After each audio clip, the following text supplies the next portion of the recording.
Right now on KGW, an update from California as new wildfires break out, this time near San Diego. Plus, the Oregon legislative session gets underway in Salem. We take a look at their priorities this year. And after a flurry of executive orders, President Trump turns his attention to Capitol Hill on his first full day in office. News at noon starts right now.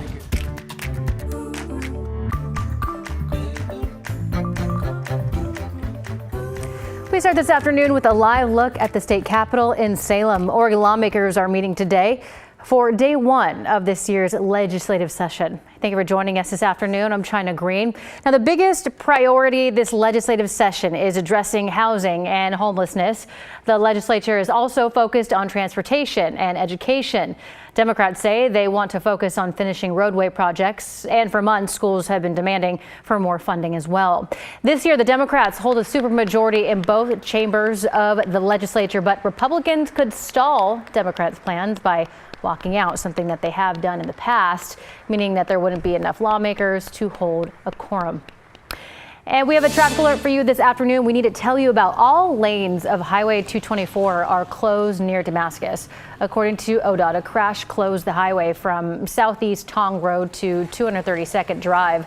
No word yet on what caused the crash, but we're told that this could be a lengthy closure with extensive delays, so drivers are asked to use a different route if possible. All right, Rod Hill has our forecast now. Question for you. We're going to start with this morning. Can you imagine it being 19 degrees colder than it was this morning? No. Yeah, I can't either. I say that because the record low, China, for today's date is 9. And we got down to 28, and I thought it was pretty chilly out there myself. 23 in Hillsborough, 23 degrees in McMinnville. These aren't the official lows. They could still be adjusted downward, but it looks like for the most part, these are the numbers that will go into the record book for today. It was 19 out in the Dalles, 21 in Hood River, 26 in Salem, and it was freezing at the coast as well. Astoria got down to 27 degrees. We had widespread frost. And it will be similar in some areas overnight tonight. Here's a view of the blue sky and the Astoria column up in Clatsop County. Nice warm up. You're at 45 degrees despite that temperature in the 20s earlier this morning. Pretty much a mostly clear sky statewide at this point. Here are the Dundee Hills, and that's the sunny camera at Domain Serene Winery down in Yamhill County. Portland, after being in the upper 20s, we're currently sitting at 40. So I think we're on track to warm up into the upper 40s this afternoon. Winds will continue to be light. As I mentioned, more freezing temperatures expected tonight. That's your forecast for now. Thank you, Rod. Amid a new round of high winds and extreme fire weather, at least 3 new fires broke out in Southern California overnight, this time near San Diego. You can see the 2 largest fires here. The Lilac Fire on the left has burned more than 80 acres and is so far 30% contained.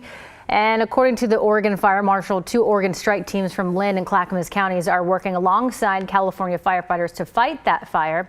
On the right is the Pala Fire, which broke out just north of the Lilac Fire.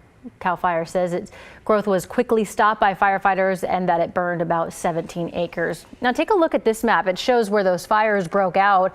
Evacuation orders and warnings were issued to several neighborhoods north of San Diego. We are also learning that firefighters were at the scene of a 3rd fire, this one named the Riverview Fire. And according to CAL FIRE, that one only burned about 1 acre. Meanwhile, in Los Angeles County, sheriff's deputies arrested 2 Oregonians accused of impersonating firefighters. Investigators will present the case to the LA County District Attorney today. KGW's David Haskins has more for us after talking to a local firefighter. After several fires broke out in the Los Angeles area, 18 firefighters from Portland Fire and Rescue joined the hundreds from the state that were sent down to help.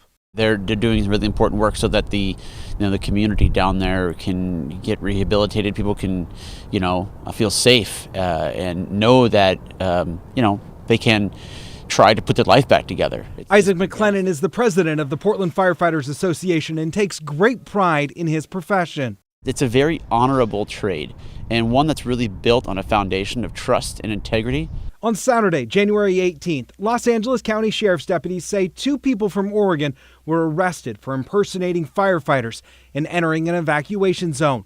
Deputies say Dustin and Jennifer Neal were wearing CAL FIRE t-shirts and had firefighter gear, including helmets and radios, when they were stopped at a checkpoint. They were driving this former fire truck the sheriff's office says was bought at an auction. It had a fake agency name of Roaring River Fire printed on the front. The sheriff's office says the pair admitted to entering an evacuation zone the day before. Making up a name, making things up, and then impersonating firefighters, it's just absolutely, there's no other way to put it. It's just wrong. McLennan says he was appalled when he first heard about it. To know that someone is impersonating us and then violating people in their most darkest hours is just, I find it repulsive. Devin Haskins, KGW News. We also learned that one of the suspects, Dustin Nell, spent 5 years in jail after pleading guilty to 2 arson charges in 2013. And we want to remind you here, it is not too late to donate to KGW's Northwest Response Fund. We have been raising money through this effort in partnership with the American Red Cross. You can donate by scanning the QR code here through the links at kgw.com or in person at any U.S. bank branch. So far, some 500 of you have donated, and together we have raised over $64,000 to help survivors in Southern California. The first full day of the new Trump administration is expected to be as busy as his inauguration day. With a full agenda, the new president is turning his attention to making sure his agenda gets passed. NBC's Chris Pallone is in Washington with the details.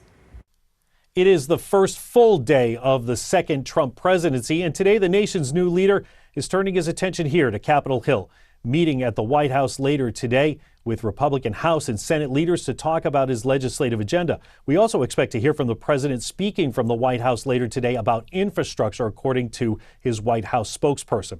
While Monday was filled with a lot of inaugural ceremonies and celebrations, the president still managed to set his agenda into motion, signing dozens of executive actions and orders. One of the most substantial acts, pardoning nearly all of the people convicted of January 6th related crimes.